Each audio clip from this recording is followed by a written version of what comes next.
यज्ञ अर्पण करतो आणि देवाला प्रार्थना करतो की पुन्हा एकदा पृथ्वीवर हिंदू हृदय सम्राट माननीय बाळासाहेब ठाकरेंना पाठवा. पुन्हा एकदा बाळासाहेब ठाकरे आपल्यामध्ये आले पाहिजे. आज महाराष्ट्रामध्ये तशीच परिस्थिती निर्माण झालेली आहे. आजचा जर लेख वाचायचा असेल तर मी सगळ्याच पदाधिकाऱ्यांना सांगतो की या संदर्भातला सुद्धा आजचा मी सगळेच काही लेख वाचले मोहिते साहेब तुमचे, परंतु परवाचा शुक्रवारचा लेख आणि आजचा लेख वाचायचा राहिला होता. मी चिपळूण मधून येता येता हा फॅन बंद करून टाका. चला, त्या फॅनच्या आडवी येऊन तो आवाज येतोय, बंदच करा. आता बरं वाटतंय ना? हा. आणि म्हणून तो लेख मी वाचला. तो राजकारणामध्ये समाजाला मार्गदर्शन करणारा लेख आहे. समाजाच्या तरुणांना तुम्ही चुकीच्या मार्गाने जाऊ नका. तुम्ही जो मार्ग निवडताय तो तुमचा भविष्यकाळ घडवणारा नाहीये, तर तुमचा भविष्यकाळ अंधारामध्ये ढकलणारा आहे. तुम्ही ज्या समाज नेत्यांच्या मागे लागला आहात त्यातून तुमचं काही भलं नाही. अशा पद्धतीचा जसा उद्बोधक आहे तसे 9-10 लेख त्यांचे त्याच पद्धतीचे आहेत. पण आजच्या लेखामध्ये हिंदू हृदय सम्राट शिवसेना प्रमुख माननीय बाळासाहेब ठाकरे यांचं महत्व आणि महती ही सुद्धा त्या लेखामध्ये अधोरेखित केलेली आहे. आणि म्हणून तो लेख वाचा. बांधवांनो, भगिनीनो, इथं भाषणं यापूर्वी सर्वांचीच झाली. येता येता मी माझ्या काही माणसांना उभं करून ठेवलं होतं आणि प्रत्येक वक्ता काय बोलतोय त्यातले महत्वाचे मुद्दे मला सांगा, ते मला मोबाईलवर सांगत होते. आणि त्या प्रत्येक वक्त्यानं काय काय वक्तव्य केलं, काय काय या ठिकाणी मार्गदर्शन केलं, त्या सगळ्याची मी नोंद घेतली. आता प्रत्यक्षपणे विक्रांतचं मी भाषण ऐकलं. जवळजवळ पाऊण तासाचं भाषण तुम्ही सर्वांनी ऐकलं. मला असं वाटतं की विक्रांतनी कुठल्याही मुद्द्याला स्पर्श करायचा सोडलाय असं मला आता काही वाटत नाही. सगळ्या मुद्द्यांना त्यांनी स्पर्श केलाय. तुमच्या सर्वांच्या समोर हे सगळे मुद्दे मांडून जे वस्तुनिष्ठ अशा प्रकारचे मुद्दे आहेत, जे वास्तववादी मुद्दे आहेत, ते तुमच्या सर्वांच्या समोर मांडून तुम्हा सर्वांना 20 तारखेला भास्कर जाधवलाच मतदान का करा हा विचार करण्याकरता म्हणून त्यांनी प्रत्येक मुद्दा मांडलेला आहे. मला असं वाटतं की आमचे जुने जाणते मुस्लिम समाजातले ज्येष्ठ नेते त्या बाजूला सगळे बसलेत, ते सारखे माना असे करते. जरा हवालदार सरका इकडे जरा प्लीज तुम्ही. प्रत्येक मुद्द्याला विक्रांतनी स्पर्श केलेला. विशेष काय मी सांगायला पाहिजे अशातला भाग नाही, परंतु 24 तारखेला उमेदवारी अर्ज मी भरला आणि त्यानंतर जवळजवळ महाराष्ट्रामध्ये मी बऱ्याच ठिकाणी जाऊन आलो. मी केवळ माझा प्रचार करत बसलो नाही. आपल्या रत्नागिरी जिल्ह्यामध्ये सुद्धा राजापूरला राजन साळवींच्या प्रचाराला आलो. रत्नागिरीमध्ये बाळ मानेंच्या प्रचाराला दिवसभर गेलो. प्रशांत यादव जे चिपळूण मधून निवडणूक लढत आहेत, राष्ट्रवादी काँग्रेस पक्षातर्फे म्हणजे महाविकास आघाडीचे, आपण सगळे महाविकास आघाडीचे म्हणून आहोत. आणि म्हणून त्यांचा एक दिवस प्रचार केला. संजय कदमांचा प्रचार केला. खरं तर आता उद्या महाडला आमची मुलगी स्नेहल जगताप जी उभी राहते तिच्या प्रचाराला जायचं आहे. आणि आज मी तुमच्या सर्वांच्या समोर आलो. याच्यापूर्वी माझ्या मतदारसंघामध्ये जे काही 12.5-13 जिल्हा परिषदेचे गट आहेत त्या प्रत्येक गटामध्ये विक्रांतचा आग्रह होता की प्रत्येक गटामध्ये पप्पा सभा झाली पाहिजे. तुम्ही या वेळेला नेहमीसारखे गाफील राहू नका. तुम्ही गाफील राहू नका. नेहमी तुम्ही काय करता की शेवटचे 2 किंवा 3 दिवस फक्त आपल्या मतदारसंघात येता आणि बाकी वेळेला तुम्ही बाहेरच्या मतदारसंघामध्ये असता. पण या वेळेला तुम्ही गाफील राहू नका. तुम्हाला आपल्या मतदारसंघामध्ये किमान प्रत्येक जिल्हा परिषद गटामध्ये एक तरी सभा घ्यायला हवी. आणि मग परवांच्या दिवशी मी मुंक्यामध्ये खाडी पट्ट्यामध्ये सभा घेतली. त्यानंतर आपण धामणला सभा घेतली, कोंडिवलीमध्ये सभा घेतली, लोट्यामध्ये सभा घेतली. काल आपण आबलोलीला सभा घेतली. दुसरी सभा आपण काल वेळणेश्वरला घेतली. तिसरी सभा काल कोकरे गटामध्ये घेतली. आणि मग उरले दोन गट, एक पाटपानळे आणि दुसरा अंजनवेल गट उरला. आणि विक्रांत म्हणाला, पप्पा ह्या दोन गटामध्ये आम्हाला दोन सभा नको, आम्हाला एकच सभा पाहिजे, आम्हाला एकच सभा पाहिजे. मी म्हटलं ठीक आहे, तू सध्या सगळं नियोजन वगैरे व्यवस्थित करतोस, तुझी तू सगळी आखणी करतोस, प्लॅनिंग करतोस, तुझं तू ठरव. आणि बांधवानो भगिनीनो, हे दोन गटांची सभा आणि त्याला तुम्ही थोडं सहकार्य केलं. मला असं वाटतं ही दोन गटांची सभा म्हणजे साक्षात तुमचं विराट रूप मी या ठिकाणी पाहतोय. साक्षात विराट रूप मी पाहतो.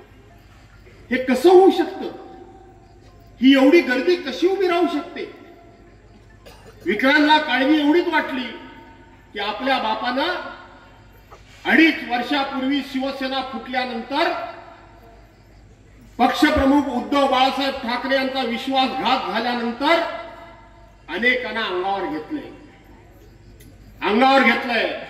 गद्दार मिंदे गटाला पण अंगावर घेतलंय. त्या ठिकाणी भारतीय जनता पार्टीला पण अंगावर घेतलंय. आणि अजित पवारांच्या बाबतीत कोण बोलत नाही. तर आपल्या बापानं पहिलं आव्हान दिलं, प्रसंगी अजित पवारांबरोबर सुद्धा 2 हात मी केल्याशिवाय राहणार नाही.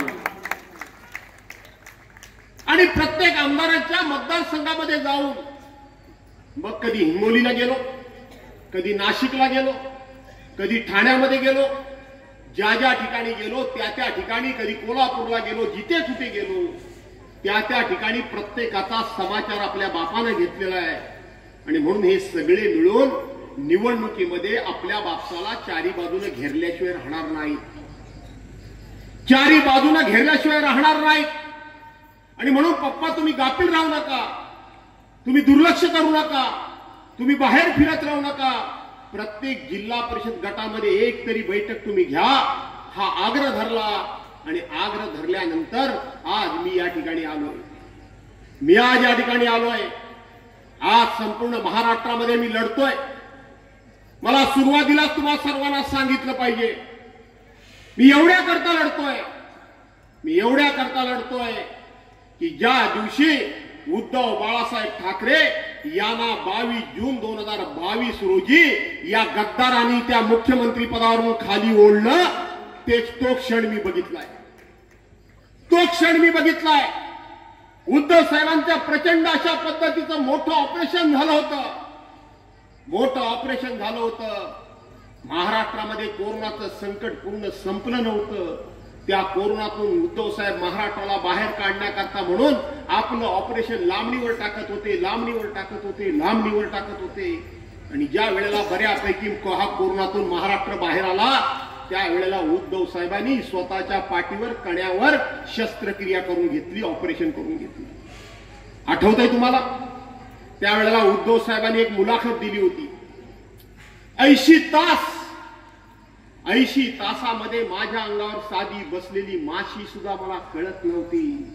याचा अर्थ समजा काय तो?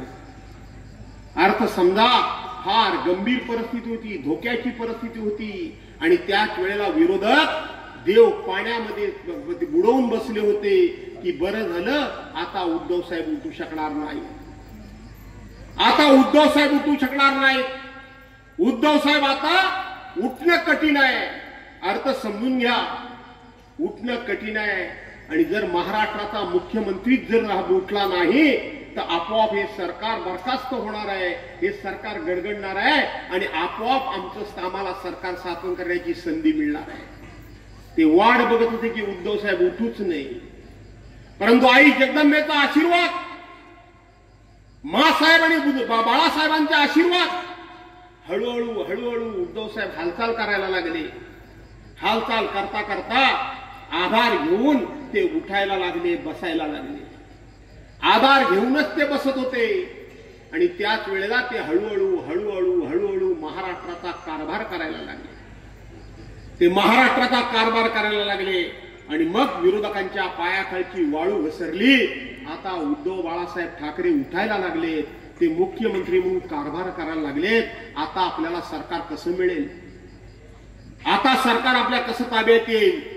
आणि मग त्याच वेळेला भारतीय जनता पार्टीनं, जी भारतीय जनता पार्टी शिवसेनेबरोबर 35 वर्ष होती, या महाराष्ट्रामध्ये भारतीय जनता पार्टीचं स्थान सुद्धा नव्हतं, त्या भारतीय जनता पार्टीला वाढवण्याचं काम ज्या शिवसेना प्रमुख मान्य बाळासाहेब ठाकरे यांनी केलं, त्याच भारतीय जनता पार्टीने शिवसेना प्रमुखांचा पुत्र इतका आजारी असताना या 40 गद्दारांना फोडलं आणि शिवसेना प्रमुख, आमचे पक्षप्रमुख उद्धव साहेबांना त्या ठिकाणी गादीवरून खाली ओढलं.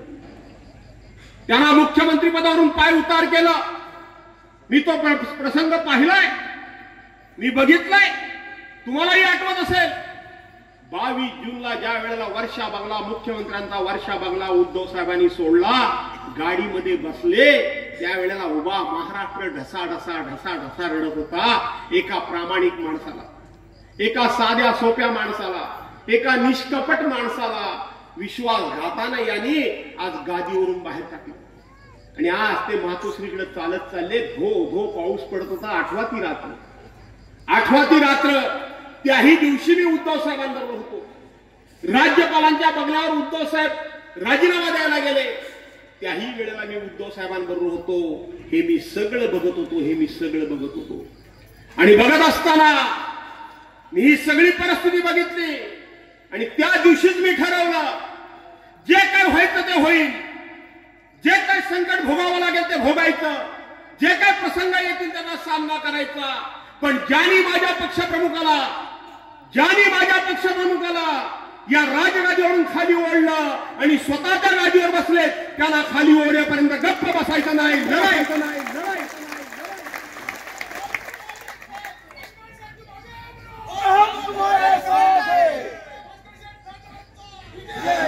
त्या दिवसापासून मी ठरवलं, मित्रांनो, लढाई जे काय व्हायचं ते होईल.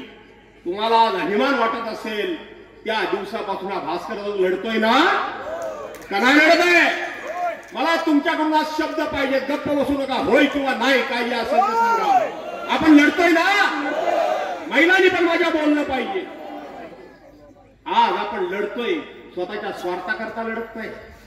ज्याचा विक्रांनी उल्लेख केला, नाना तऱ्हेचा छळवाद मांडला गेला, नाना तऱ्हेच्या चौकशा झाल्या, त्याचा मी उल्लेख कधी केला नाही. कारण मी जर उल्लेख केला असता तर माझ्या पाठीमागून असणारे सैन्य घाबरलं असतं. आमच्या सरदाराची ही परिस्थिती, तर आमचं काय? नाना तऱ्हेच्या चौकशा लागल्या, नाना तऱ्हेच्या सामान्यातल्या सामान्य माणसाला जेलमध्ये जावं लागलं. संजय राऊतांनी, आमचे नेते संजय राऊत यांनी 50 लाख रुपये आपल्याकडून, आपल्या मित्राकडून चेकनी घेतले आणि परत दिले. या एका मुद्द्यावर त्यांना जेलमध्ये टाकलं ना. अनिल देशमुख यांच्यावर खोटा 100 कोटी रुपये वसुलीचा आरोप केला. ज्यांनी आरोप केला त्यांनी शेवटी लिहून दिलं की माझ्याकडे कुठलाही पुरावा नाही, मी तो खोटा आरोप केला होता. तरी सुद्धा 14 महिने अनिल देशमुखांना जेलमध्ये जावं लागलं ना. नवाब मलिकांचा गुन्हा काय होता? नवाब मलिकांचा? ती प्रेस कॉन्फरन्स आठवा नवाब मलिकांची. दिवाळीच्या अगोदर 2, 3, 4 दिवस नवाब मलिकांनी प्रेस कॉन्फरन्स घेतली होती आणि त्यांनी सांगितलं होतं, दिवाळी हा शुभ सण आहे, आनंद व्यक्त करण्याचा सण आहे. दिवाळी हा सर्वांना शुभेच्छा देण्याचा सण आहे. दिवाळी होऊन जाऊ द्या, तोपर्यंत मी गप्प बसतो. आणि दिवाळी नंतर देवेंद्र फडणवीसांच्या पापाचा बॉम्ब गोळा मी फोडतो. हे नवाब मलिक बोलले. आणि अवघे 4 दिवस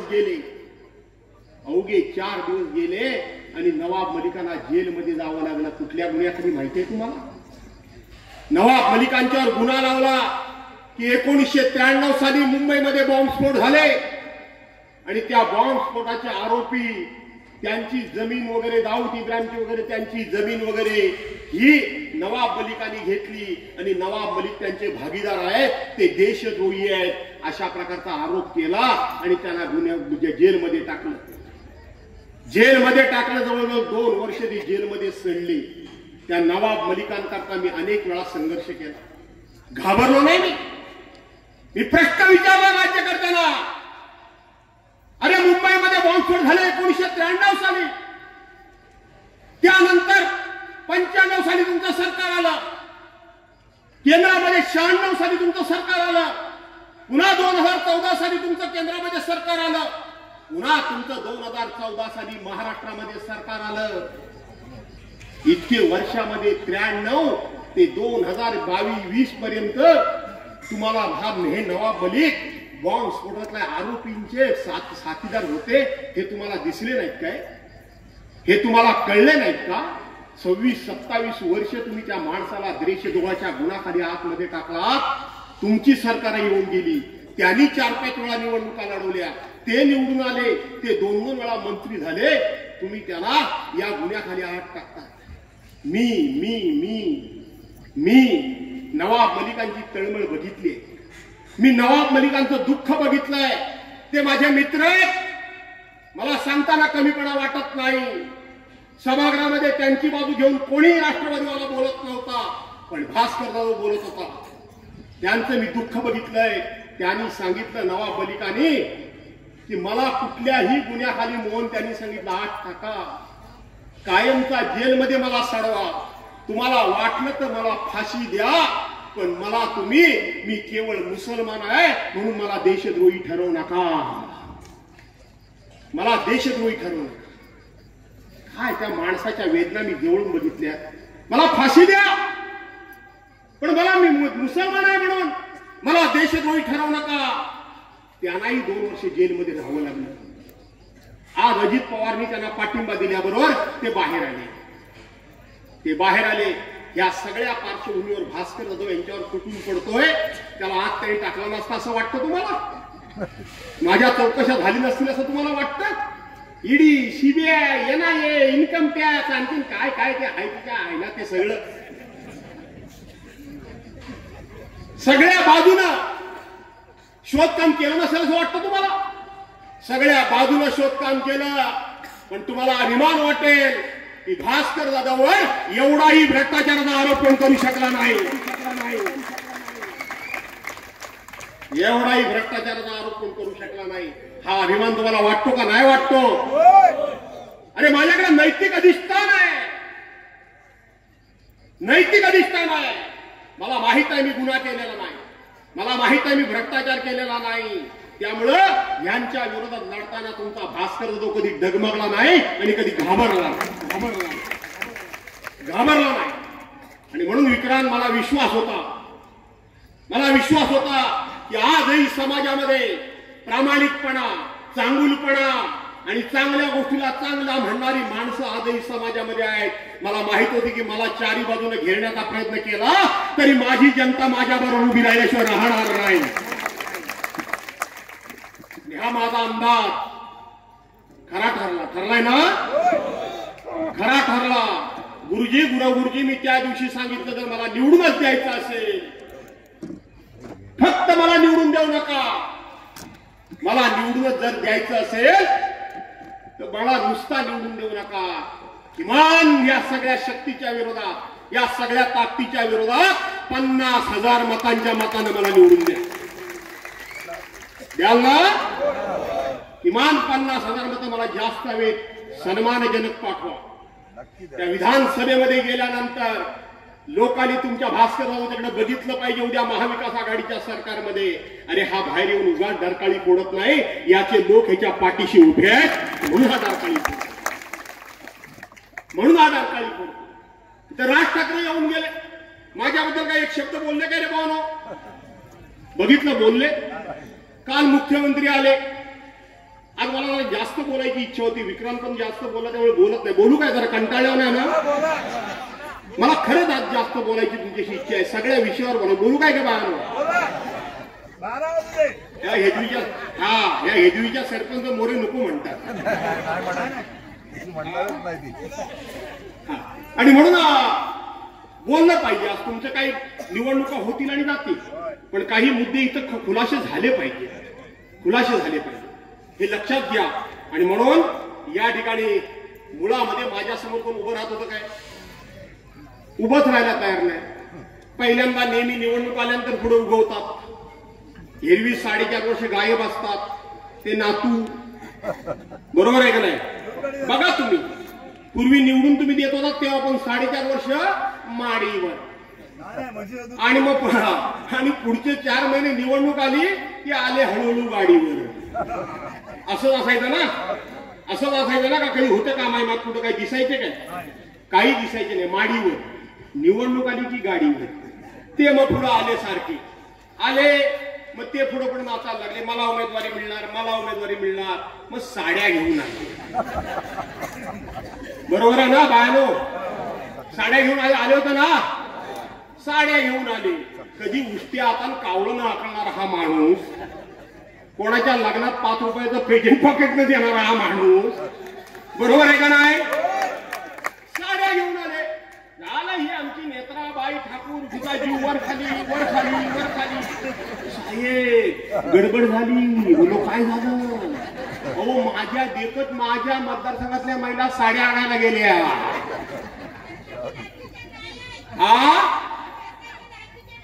शाबास, आणले.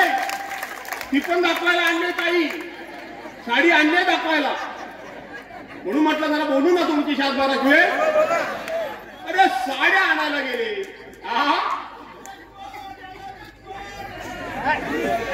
आणि म्हणून साड्या वाटायला लागले. बोर्ड काय लावले? बोर्ड काय लावले? पैठणी. पैठणी ते आमचे शिवसेनेचे नेते आदेश भाऊजी, त्यांचं ते पैठणी काय, ते कार्यक्रमाला नाव काय? Home minister. एवढा मोठा बोर्ड दिला, होम मिनिस्टर. आणि मग हे आले. त्या साड्या घेऊन हा माणूस कधी नव्हे तो, अरे ते काढून ठेव आपल्या हे घे मोबाईल याच्यामध्ये, समीरच्या ह्याच्यामध्ये क्लिप आहे. तर ते साड्या वाटायला लागले. मग स्वतः असं करत खांद्यावर टाकायची. ती जरा काय तो साईडची किनार इकडे तिकडे झाली की ती सारखी करायची. आईला बोला हा नातू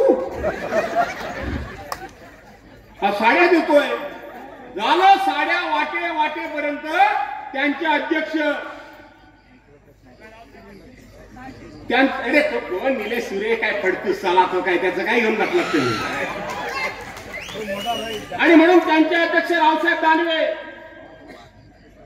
दानवे माजी अध्यक्ष, माजी रेल्वे मंत्री, त्याने कुठेतरी बघितलं हा नातू कुठेतरी साड्या वाटतो काढते. आणि ते नातू बघितलं आणि मग ते त्यांच्या मराठवाड्याच्या भाषेमध्ये बोलले, साड्या काहून वाटतो. हे बघा, हे जरा ऐका तुम्ही. आज तुमचा वेळ घेतोच, मी पण आलो जरा रंगात. हे बघा काय बोलले ते. एक मिनिट ऐका जरा. बायका आमच्या आणि साड्या त्याच्या, असा कोण स्वाभिमानी माणूस साडी घेणार आहे? बायका आमच्या आणि साड्या त्याच्या. मला नाही वाटत कोणी स्वाभिमानी माणूस त्याची साडी घेईल. आणि साड्या काय वाटतो? एवढ्या वर्षात कधी वाटल्या नाही, आता कशा वाटणं चालल्या? लालू दाखवून चालली का? कपडे लालू दाखवून चालली. विकासाची कामं करा, विकासावर मतं घ्या. विकास करा, विकासावर कामं मतं घ्या. सुद्धा कसल्या मी आज सगळ्या साडीवाल्यांना बोलवलं. दोन आणल्याच साड्या. आता ते ताई बोलली नेसण्याच्या लायकीच्या नाही, धुतल्यावर चोता होतो चोता. आणि म्हणून मी सगळ्या साडीवाल्यांना बोलवलं. अरे वा, ही पैठणी ही किती रुपयाची ती सांग तुम्ही मला. नातू एवढा नातूने खर्च केलेला नाही तो, ते रवीचा वाण. आणि म्हणून नातू झाले उदार काय ते मला माहिती आहे. आणि मग ही साडी केवढीची आहे ती सांग तरी. त्या एक बघला, 2 बघितला, 3 बघितला. कोण म्हटले ओ साहेब ही पैठणीचा नाहीच आहे. अरे म्हटलं नाही कसा पैठणीचा बोर्ड नाही. म्हटलं ही पैठणी नाही. मग या साडीची किंमत किती आहे असेल? तर कोण म्हणी 100 रुपये, कोण म्हणी 125 रुपये. काय म्हटलं एवढ्या कमी कशी असेल? साहेब म्हटला खरं सांगू काय, ही 65 रुपयाला साडी मिळते. याला बाहेरनं खोका लावलेला प्लॅस्टिकचा, म्हणून ही 75-80 रुपयाला 100 रुपयाला गेली असेल. प्लॅस्टिकच्या खोक्यात होती का नाही? लोकांना फसवता काय? आणि म्हणून मग रावसाहेब दानवांचं त्या ठिकाणी आल्यानंतर साडी घेतली आणि नटू करत नाटू गेली.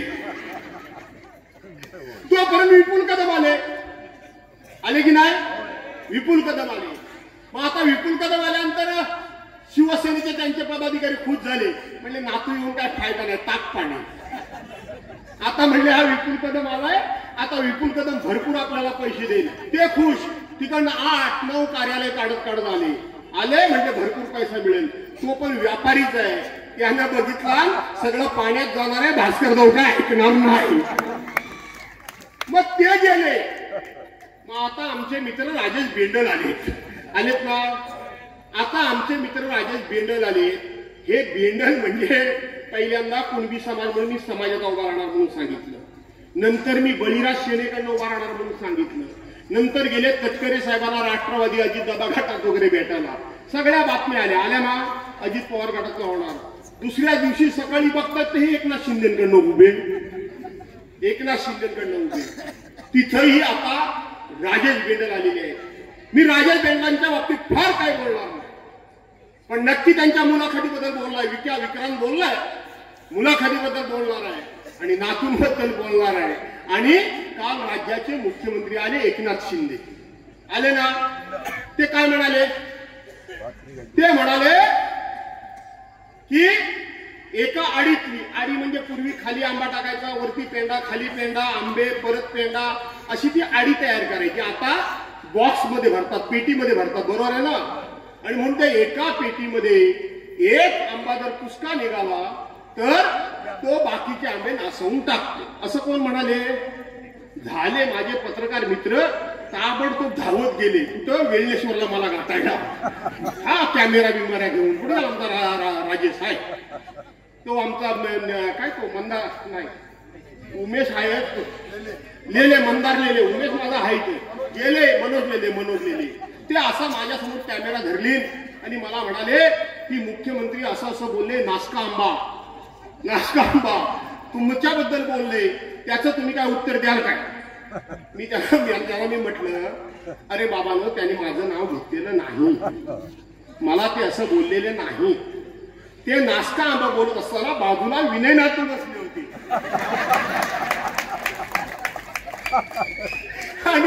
आणि ते अशा विनय नातूंच्याकडे बघतायत आणि मग ते म्हणतात हा दिसायला हापूस आंबा पण हा नासका आहे. पत्रकार सुदूर झाले. हे काय यानं उत्तर दिला? बरोबर आहे का नाही? हा दिसायला हापूस आंब्यासारखा दिसतो पण हा नासका आहे. का म्हणाले एकनाथ शिंदे? ते मला नाही बोलले, समजून घ्या तुम्ही. ते नातूनाच बोलले, विनय नातूनाच बोलले. का बोलले? त्यांना माहित आहे हे विनय नातू 1992 साली रमाकांत भाऊ बेलवलकर कैलासवासी, ते जिल्हा परिषद सदस्य, अब्बासबाई कारभारी पंचायत समिती सदस्य, मुळे वहिनी पंचायत समिती सदस्य, हे निवडून आले आणि हे पडले. माहित आहे ना, जुन्या नवीन पिढीला माहित नाही, पडले निवडणुकीमध्ये. आणि मग कैलासवासी तात्यांचं म्हणजे त्यांचं दुःखद निधन झालं. आम्ही होतो सगळ्यामध्ये. तर ते तात्या वारल्यानंतर मग ह्या गड्याला उभा केली बाबा, जिल्हा परिषद मध्ये पडलेला. हे शिवसैनिकांच्या बळावर त्या निवडणुकीमध्ये निवडून आले. हे 95 साली शिवसेनेच्या बळावर निवडून आले. हे 99 साली शिवसेनेच्या बळावर निवडून आले. हे 2004 साली शिवसेनेच्या बळावर निवडून आले. अरे शिवसेनेच्या बळावर तुम्ही निवडून आला 4 वेळा. त्या शिवसैनिकांना पंचायत समितीचं एक उपसभापती पद पाहिजे होतं. प्रभाकर शिर्के नुसते धावत होते माग. साधं शिवसेनेला उपसभापती पद दिलं नाही. त्या शिवसेनेच्या बळावर तुम्ही 4 वेळा निवडून आला. त्यावेळेला राज्याचे विरोधी पक्षनेते रामदास कदम यांना शिवसेना प्रमुखांनी उमेदवारी दिली. ह्यांनी थोडा घातला ना, हे अपक्ष उभे राहिले ना, मी निवडून आलो तो 16-15. शिवसेनेच्या माणसाला पाळला ना, नासका आंबा कोण? बरोबर आहे. हे नासका आंबा 2004 साली 9 झाली झाला. 2014 साली पुन्हा हा गडी उभा राहिला ना, नासका आंबा कोण? 2019 साली शिवसेना भाजपाची युती होती, आमची युती होती.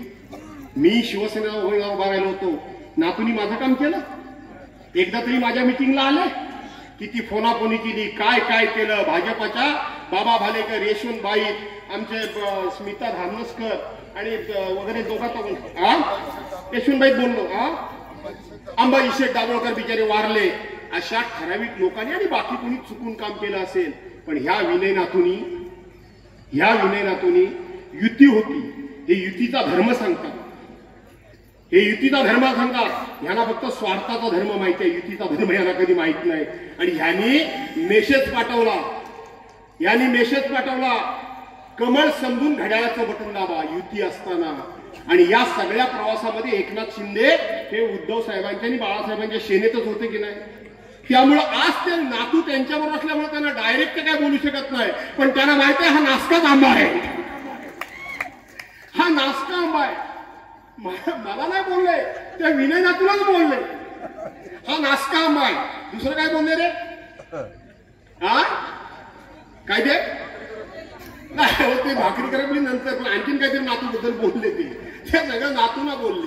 दुसरं काय ते पत्रकार मला विचारायला लागले की ते म्हणाले भाकरी करपली ती परतायला हवी. आता पत्रकार ना काय माहित मी किती तयारीचा आहे तू. म्हटलं अरे भाकरी करपली ती परतायला पाहिजे, याचा अर्थ जे सरकार आहे त्याला बदलायला पाहिजे. बरोबर आहे की नाही? असा सुद्धा अर्थ होतो की नाही? काय रे भाऊ, खरं आहे का नाही? जे सरकार आहे त्याला बदलायला पाहिजे. आणि म्हणून एकनाथ शिंदेना कळून चुकलंय. आपण शिवसेनेशी गद्दारी करून भाजप बरोबर गेलो.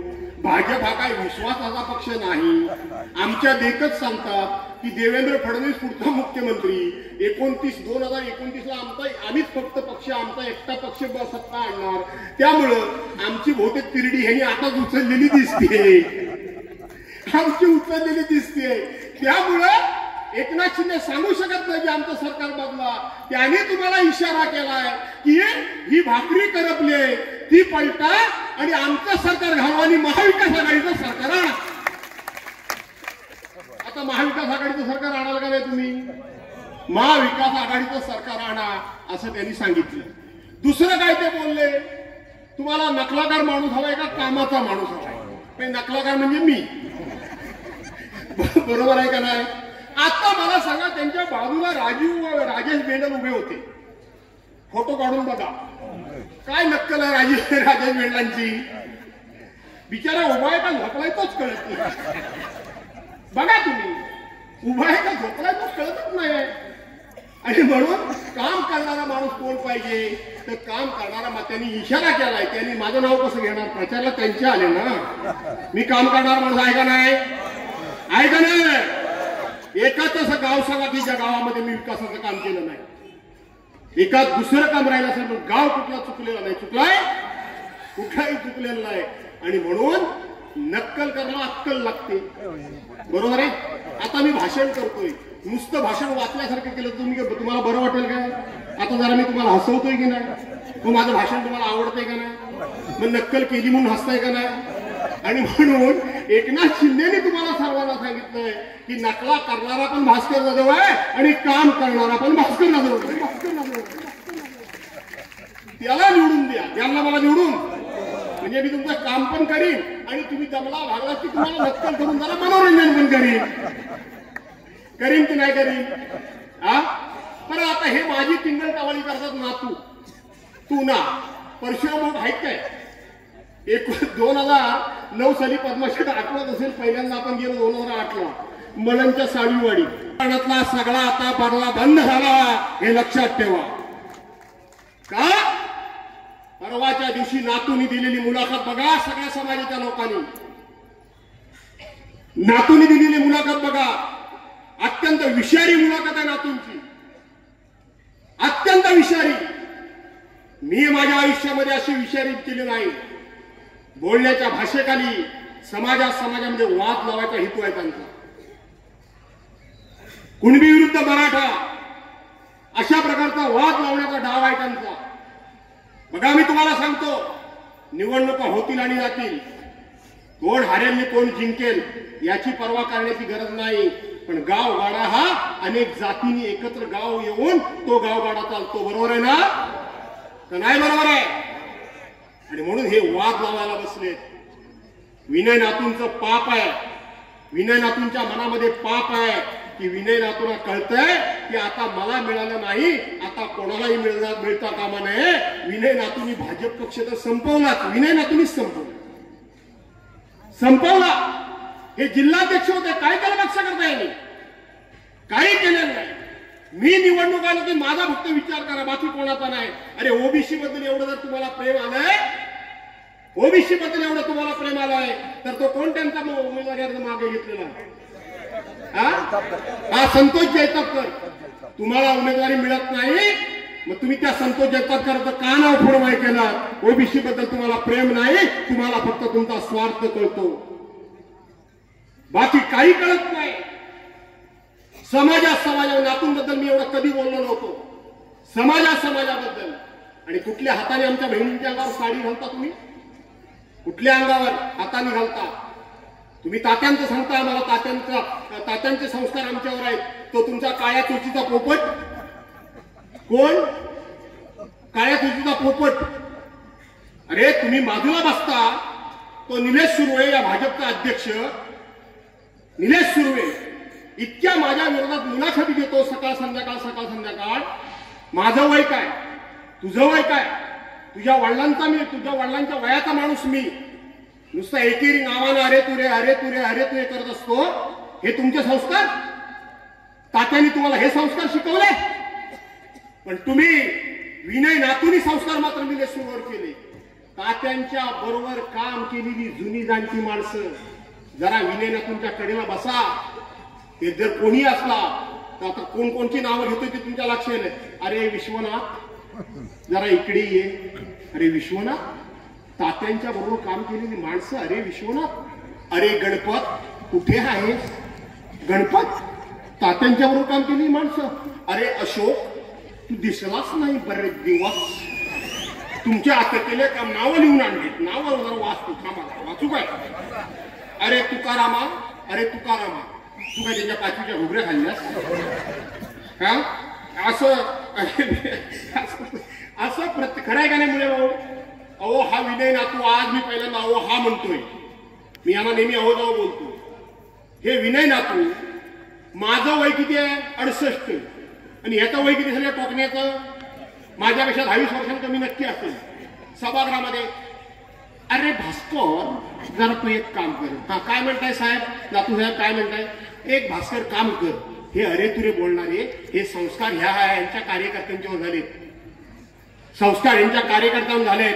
हा काळ्या चोचीचा पोपट सकाळ संध्याकाळ मला अरे तुरे करतो आणि तात्यांचे संस्कार आम्हाला हे शिकवतात.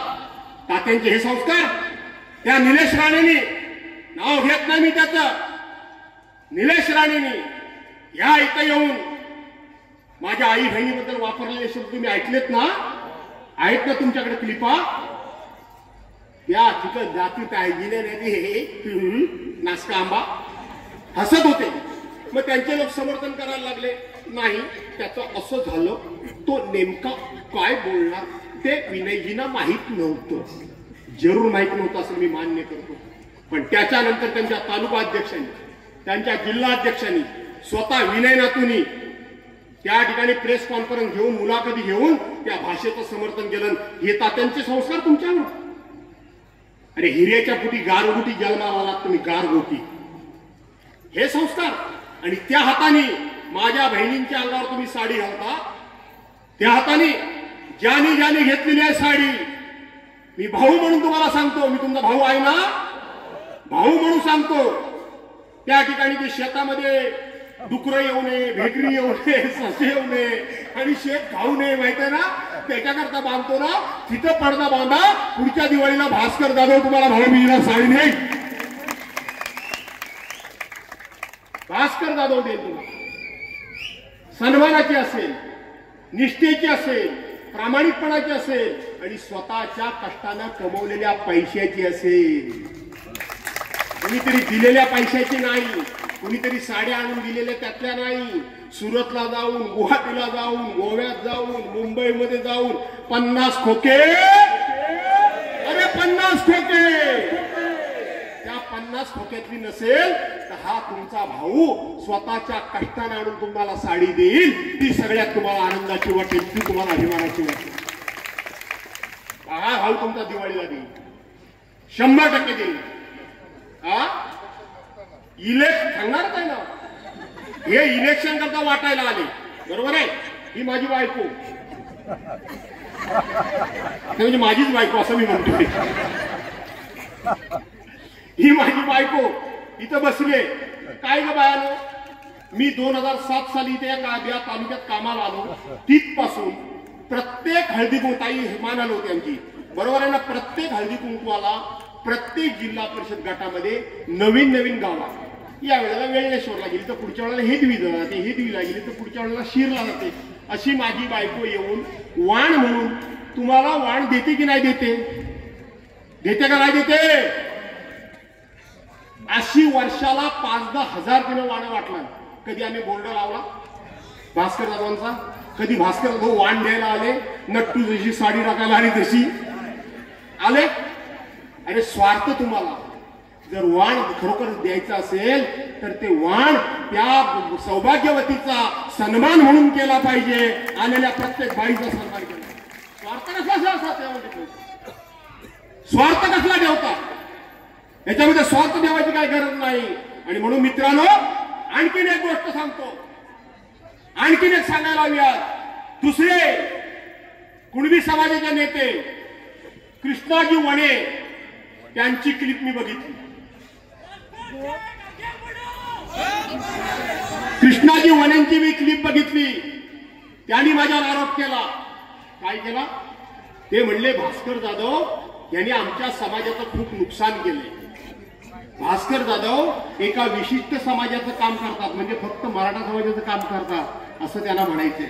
भास्कर जाधवांच्याकडं आम्ही ओबीसीची कामं घेऊन गेलो, भास्कर जाधवनी कधी लक्ष नाही दिलं. कृष्णाजी वने, निवडणुकीला अजून 2 दिवस आहेत, चला या समोर, आणि कधी मला तुम्ही निवेदन घेऊन आला, कधी तुम्ही माझ्यासमोर काम सांगितलं ते सांगा, ते सांगा. कृष्णाजी वने, कृष्णाजी वने, भास्कर जाधवनी काय केलं. ज्या राजेश बेंडलांकरता तुम्ही हे बोलताय ना, ते सभापती असताना त्यांनी तुमच्या घरासमोरची पाकाडी सुद्धा नाही केली, ती भास्कर जाधवने केली. तुम्ही समाजाचे मोठे नेते. कृष्णाजी वने, ऐन कोरोनाच्या काळामध्ये, ऐन कोरोनाच्या काळामध्ये तुमचा मेवणा अडकला कशिडीच्या घाटामध्ये. तुम्ही समाजाचे नेते, राजेश बेंडल त्यावेळेला नगराध्यक्ष होते, तुम्ही त्यांच्याकडे सोडवायला नाही गेला, ते माझ्याकडे आले, ते माझ्याकडे आले, त्यांना मी सोडवलं. कृष्णाजी वने, तुमचा पुतण्या कोरोनानं एवढा आजारी झाला, एवढा आजारी झाला, आणि त्याला कोरोनाच्या हॉस्पिटलमध्ये ऍडमिट केलं गेलं. हे कृष्णाजी वने, हे हुमणे गुरुजी, हे सगळे 2019 साली माझ्या विरोधात बेटकरांचं काम करत होते. त्यानंतरच्या ह्या घटना सांगतोय, अगोदरच्या सांगत नाही. माझ्या विरोधात काम केल्यानंतर, आणि त्याला आम्ही कॉटेजमध्ये ऍडमिट केला, आणि ऍडमिट केल्यानंतर तिथून मला फोन आला की साहेब डॉक्टरना पाठवा. डॉक्टरना पाठवण्याकरता आपण हालचाल केली, आणि मला त्या वेळेला डॉक्टरला थोडासा वेळ झाला. हे म्हणाले, मामा त्याला रत्नागिरीत घेऊन जायचंय, रत्नागिरीत घेऊन जायचंय. मी म्हटलं ठीक आहे, रत्नागिरीत जायची तयारी करू. त्या वेळेला एक माणसाचं नाव सांगत नाही मी, कुणबी समाजातला माणूस बाहेर आला, आणि त्यांनी मला फोन केला. त्यांनी मला फोन केला की साहेब त्याचं आता काही खरं नाही. डॉक्टरनी सांगितलंय तो 5-10 मिनिटातच त्या ठिकाणी त्याचं आता काही बरं वाईट होणार आहे, खरं नाही. त्याला हलवण्याच्या भानगडीत पडायचं नाही. डॉक्टर आपल्यावरची जबाबदारी झटकण्याकरता म्हणून सांगतायत, इथून बाहेर घेऊन जा, तुम्ही ह्या भानगडीत पडू नका. कृष्णाजी वने हे उद्या कुणबी समाजामध्ये जाऊन सांगतील की भास्कररावांच्या विरोधात आम्ही काम केलं, म्हणून भास्कररावांनी त्याला मुद्दामून हलवायला सांगितलं आणि माझा पुतण्या गेला, हे तुमच्या नावाचा अपप्रचार करतील. मी सांगितलं काय अपप्रचार? अरे अपप्रचार केला तरी हरकत नाही. मी डॉक्टर सानापाला लगेच पाठवलं, आणि डॉक्टर सानापाला सांगितलं काय वाटेल ते झालं तरी चालेल, वाटेल ती रिक्स घ्या, पण हा पोरगा जगला पाहिजे, त्याला जगवण्याचं काम त्यावेळेला भास्कर जाऊन केलं. होतात तुम्ही, तुमच्या पुतण्याला सरकारी नोकरी आली, शेवटच्या 10 मिनिटांमध्ये दाखला मिळाला नाही तर त्याला नोकरी लागणार नव्हती. आपण आपले शब्द कठोर वापरले कमिशनरच्याकडे आणि तो दाखला मिळवून दिला आणि तुमच्या पोरग्याला किंवा पुतण्याला नोकरी मिळाली. कुठं होतात तुम्ही? हे आरोप करता माझ्यावर? काय वाटेल ते आरोप करा, पण असे आरोप होता कामा नये. हे हुमणे गुरुजी हॉस्पिटलला ऍडमिट होते. पांडुरंग पाते हे रोखोक बोलणारा माणूस आहे. मी त्यांना पाते साहेब म्हणतो, ते खरं बोलतील. मी जुना मोबाईल शोधून काढणार आहे, त्याच्यामध्ये त्यांनी माझ्या आभाराचा पाठवलेला मेसेज पण आहे. हे हुमणे गुरुजी हॉस्पिटलला ऍडमिट झाले गणपतीच्या आदल्या दिवशी आणि मला पांडुरंग पात्यांनी फोन केला या हुमणे गुरुजींबद्दल. ह्यांनी माझ्या विरोधात काम केलेलं होतं. मला फोन केला आणि सांगितलं आपले गुरुजी गेले. तुला काय बोलता, काय झालं, काय नाही म्हणाले. त्यांचं ते जवळजवळ आटोपल्यातच जमा आहे. बोलो काय करायचं? जमाय म्हणून आटोपल्यात जमाय म्हणजे अजून व्यवस्थित आहेत ना? ते म्हणले जेमतेम आहेत, काय करावं लागेल. चला कुठल्याही मुंबईच्या हॉस्पिटलला न्या, लागेल तो खर्च मी करीन. ते म्हणले जाऊ शकत नाही, हेलिकॉप्टर मागवतो. गुरुजी जगले पाहिजेत निसार भाई, लक्षात ठेवा. हे माझ्या विरोधात असून गुरुजी जगले पाहिजेत, पण पावसाळ्यामध्ये हेलिकॉप्टर येणार नव्हतं. शिगवण साहेबांचं नाव काय? रामभाऊ शिगवण साहेब तेही होते. त्यांनी मला फोन केला. मी डॉक्टरला सांगितलं की डॉक्टर काय वाटेल ते झालं तरी चालेल, गुरुजी जगले पाहिजे. ते म्हणाले ऑपरेशन तातडीने करावं लागेल, आमच्याला खात्री नाही, पण उद्या कमी जास्त झालं तर हे लोक मला सोडणार नाहीत आणि म्हणून हे सही कोण करायला तयार नाहीत. मी डॉक्टरना सांगितलं माझ्यावर ब्लेम आला तरी चालेल, पण गुरुजी जगले पाहिजेत, सही मी करायला तयार आहे आणि गुरुजींना जगवण्याचं काम आपण केलं. कोणाच्या विरोधात बोलता तुम्ही? थोडी तरी जाण आणि जाणीव ठेवा. मी कधी काढलं नाही, काढत नाही. मला जातीवादी बोलता, मला जातीवादी बोलता. बाकी सगळं मी सहन करेल. अरे स्नेहावरण्य बसल्यात, या नगराध्यक्ष झाल्या माझ्या जातीचे, या मुळेबाई झाल्या माझ्या जातीचे, या नेत्रा ठाकूर झाल्या माझ्या जातीचे, हे स्नेहा भागडे झाल्या माझ्या जातीचे, हे विलास वाघे झाले माझ्या जातीचे. कोण आहे माझ्या जातीचा? हा सुनील पवार बेलदार समाजाचा माणूस त्या उपसभापती झाला, तो माझ्या जातीचा आहे.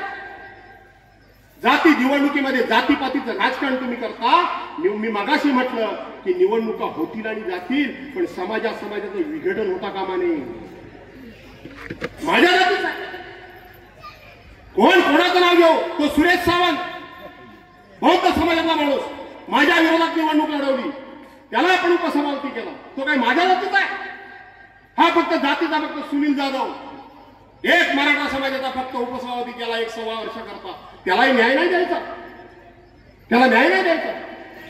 छोटे समाज आहे. हा मोहन गवळी समाजाचा आहे. त्या समाजाला कधी वाटत नाही की आम्हाला ही पदं मिळाली पाहिजेत म्हणून? ही माझी चूक आहे. जातीवर आरोप करता. आज सांगतो गुरुजी तुम्हाला, आज सांगतो वाणे तुम्हाला, आज सांगतो पांडुरंग पाते तुम्हाला, समाजाचा वाटोळा तुम्ही लावताय. निवडणुका होतील आणि जातील, समाजाच्या तरुणांनी ऐकून ठेवावं. आहे सीताराम ठोंबरे कुठे गेले? पांडुरंग कापले कुठे गेले? भाषण केलं ना तुम्ही? काय माझ्या जातीच्या? पण मी जात कधी बघितली नाही, सगळे माझ्या जातीच्या मी मानत आलो. समाजाचा वाटोळा लावताय. गुरुजी तुम्ही समाजाचे अध्यक्ष होता, तुम्ही अध्यक्ष होता, तरी सुद्धा समाज जास्त असून लोकांनी तुम्हाला 2-2 वेळा पाडलं. माझ्यामुळे तुम्हाला लोकांनी निवडून दिलं. पाडलं. तुमचे डोळे उघडणार कधी? राजू बेंडल, अरुण रहाटेंच्या विरोधात तुम्ही पराभूत झाला. तुमचे डोळे उघडणार कधी? मी टाहो फोडून सांगतोय की जो कोणी उभा इच्छुक राहिला असेल त्यानं कुठल्या समाजामध्ये जन्माला येतो ते त्याच्या हातात नाही, पण त्याने असा आदर्श निर्माण करावा, समोर बसलेल्या कुठल्याही जाती धर्माचे लोक असतील त्यांनी गर्वानं सांगितलं पाहिजे हा माझ्या जातीचा माझा आमदार आहे. मला शिकवता, कोणाला शिकवता या गोष्टी? निवडणूक होईल आणि जाईल. आलतू फालतू आरोप सहन करणार नाही. राजेश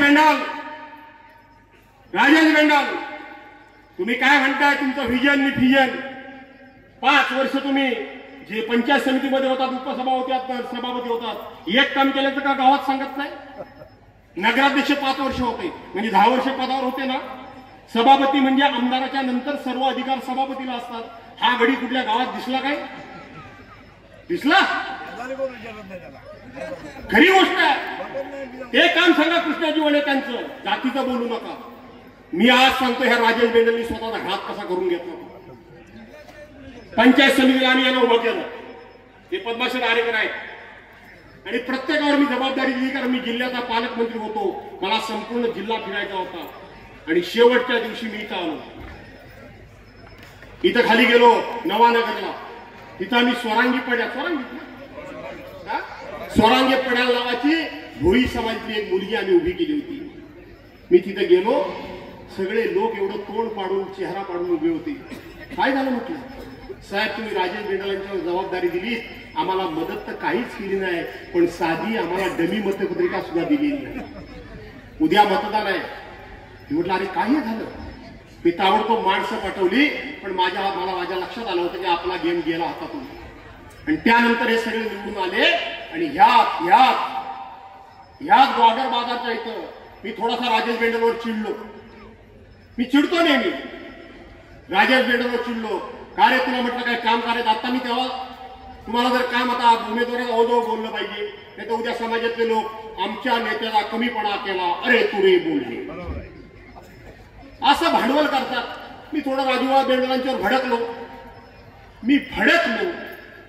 मला तर आठवतो क्षण. आणि राजू बेंडल असे माझ्या अंगावर गुरगुरले 2 पावलं माझ्या अंगावर ते चालू नाही. मला आठवतंय की हुमणे गुरुजींनी त्याला पटकन मागे घेतलं. काय बोलताय तुम्ही? मग अमुक काय करता? अरे म्हटलं पाळलीस तू एका गरीब बाईला, तिचा पराभव केलास तू. तुला करायचं नव्हतं तर मला सांगायचं. ज्या दिवशी राजू बेंडल माझ्यावर गुरगुरले त्या दिवशी मी ठरवलं की बापानं आपली चप्पल मुलाला झाली की त्यांनी मुलाच्या पुढे वटवट करायची नसते. हाच्या समोर मला वटवटता करून चालणार नाही. तिथंच तुझं वाटोळ्याला सुरुवात झाली. तिथंच हे पांडुरंग कापले 2-2दा निवडून आले, या मुळेबाई 2-2दा निवडून आल्या, या नेत्रा ठाकूर 2-2दा निवडून आली, आणि कोण आली? तुम्ही एकदाच फक्त निवडून आला. आज सुद्धा राजू बेंडल सावध व्हा. मी आज सांगतो तुम्हाला, या निवडणुकीत मी जिंकणारच आहे आणि पुढच्या वेळेला तुम्हाला माझ्याबरोबर यावंच लागणार.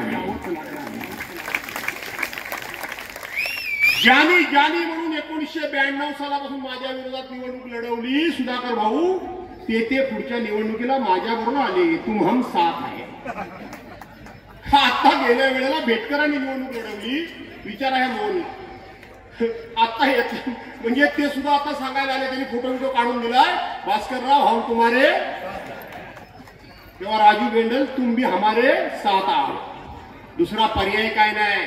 तुमच्याबद्दल हुमणे गुरुजींचं मत काय ते मला माहिती आहे. कधी घेतलं पांडुरंग आपलं? तुम्ही राहतात. यांना कधी घेतलं गुहागर बाजारात? यांना कधी घेतलं पतपेढी? बेंडल घराण्याबद्दल हुमणे गुरुजींचं मत काय ना ते माझ्याशी अनेक वेळा बोललेले आहेत. मला माहिती आहे. माझ्यापासून नाही, ह्यांच्यापासून सावध आहे. स्मृतीने वेगळा करायचे, काय काय बोलायचं ते मला चांगलं माहिती आहे. मी राजू बेंडलला पुढे आणण्याचा प्रयत्न केला तेव्हा हे मला काय सांगायचं ते मला चांगलं माहिती आहे. मी सांगत नाही, पण आता सुद्धा राजू बेंडल तुम्हाला सांगतो. बेंडल साहेबांना एकदा उमेदवारी मिळाली.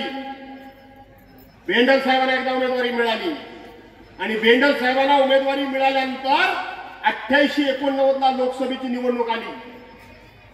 मी इथं नव्हतो, पण माझ्याकडे इतिहास प्रत्येकाचा असतो. 88-89 ला त्या ठिकाणी लोकसभेची निवडणूक आली. हुसेन दलवाई चिपळूणचे खासदारकीला उभे राहिले आणि त्याच्या विरोधात मला वाटतं तात्यासाहेब नातू उभे राहिले. तात्याच असतील ना? तात्यासाहेब उभे राहिले. भाजप म्हणजे कटकारस्थानी पक्ष आहे. भाजप म्हणजे कपटबुद्धीचा पक्ष आहे. बेंडल साहेबांना त्या बूथवर बोलवलं. या बेंडल साहेब बसूया, तुम्ही आम्ही एक सगळं असं. ते बिचारे बसले आणि बसल्यानंतर त्यावेळेला आतासारखे प्रत्येकाच्या हातामध्ये मोबाईल नव्हते. फोटो काढायची सोय नव्हती. त्यावेळेला लिहायला जास्त कोणाला येत होतं? भाजपवाल्यांना. बाकी कोणाला लिहिता वाचता येत होतं? लक्षात घ्या डाव काय होता तो. त्यावेळेला काँग्रेसचे लोक आले आणि त्यांनी बघितलं तात्यासाहेब नातू आणि कोण भाजप आले वगैरे असतील, तात्या असतील किंवा ते हो, आणि बेंडल साहेब एकत्र बसलेले होते. लक्षात घ्या. आणि दुर्दैवानं त्याच वेळेला गुहागर मधून हुसेनभाई दलवाईला मतदान कमी पडलं. याच भाजपवाल्यांनी ते गपचूप काढलेले फोटो, त्याच्या खाली पत्र लिहिलं. कोणाला येतो बाकी पत्र लिहिलं? मोहिते साहेब पत्र लिहिलं आणि काँग्रेस कचेरीत पोच ह्यांनी केलं. यांनीच त्यांच्या बूथवर बसवलं आणि यांनीच त्यांचे फोटो काढले आणि पत्र काँग्रेस कचेरीत पाठवलं. पुढच्या वेळेला जेव्हा पुन्हा तिकीट द्यायला वेळ आली बेंडल साहेबांना, त्यावेळेला काँग्रेस पक्षाने सांगितलं की तुम्ही भाजपवर हात मिळवणी केली होती, तुमचं तिकीट कट, आणि केशवकर साहेबांना तिकीट दिलं. हे कपटी आहेत, कपटी आहेत, हे कलुषा कब्जी आहे. लक्षात घ्या. मी काय सांगतोय, निवडणूक होईल आणि जाईल, पण राजकारण काय आहे ते मी आज सांगतो. राजू बेंडल तुम्हाला आज याने तुमच्या विरोधात असं वातावरण सुरू केलंय. खरं तर ह्यांच्या विरोधात बोललं नाही पाहिजे, पण तरी बी मी मगासपर्यंत सांगतोय, निवडणुकीकरता मला समाजामध्ये फूट पाडायची नाही.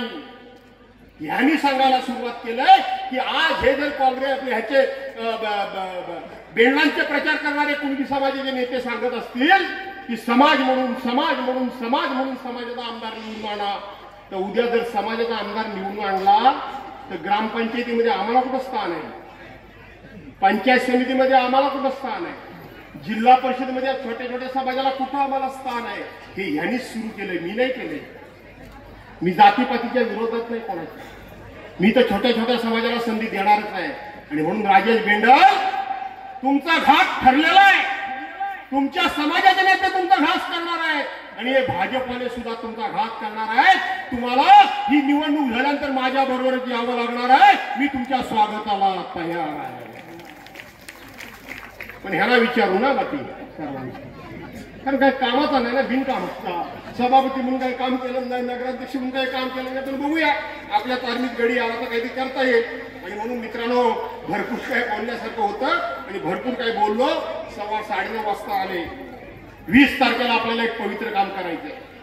मी मगाशी सांगितलं की माझ्या पक्षप्रमुखाला ज्याने खुर्चीवरून खाली ओढलं त्यांना खुर्चीवर ओढीपर्यंत लढाई करायची आहे. आणि त्यांना खुर्चीवर ओढण्याकरता एक आमदार हा निवडून गेला पाहिजे महाविकास आघाडीचा. बरोबर आहे ना? आणि म्हणून तुमचं एक मत मला मिळालं पाहिजे. मिळेल ना? आता ह्या सगळ्या बसल्यात तर लाडक्या बहिणी कोणाच्या? माझ्या का बायांनी त्यांच्या? माझ्यात ना ग ते ताई, माझ्यात ना? त्यांच्या नाही ना? हा शाबास, तुम्हीच माझ्या खऱ्या लाडक्या बहिणी. तुम्हाला अभिमान आहे, आमचा भाव कर्तृत्वान आहे, गरीब असला तरी कर्तृत्वान आहे ना? बहिणीला भाव कसा पाहिजे? अरे बहिणीचं आणि भावाचं नातं म्हणजे काय? असं काय साखळीनं बांधतात काय? साखळदंडानं बांधतात? एका साधा राखीचा दोरा असतो, साधा. बरोबर आहे ना? साधा दोरा असतो, पण दोरा साधा असला तरी त्याच्यामध्ये विश्वास असतो, प्रेम असतं. विश्वास असतो, प्रेम असतं, आणि ते प्रेम तुमचं माझ्यावर आहे. म्हणून माझी आता शेवटचा प्रश्न विचारतो, मी थांबवतो. सगळ्यांनी मात्र एका सुरात द्या. माझी निशाणी, अरे माझी निशाणी.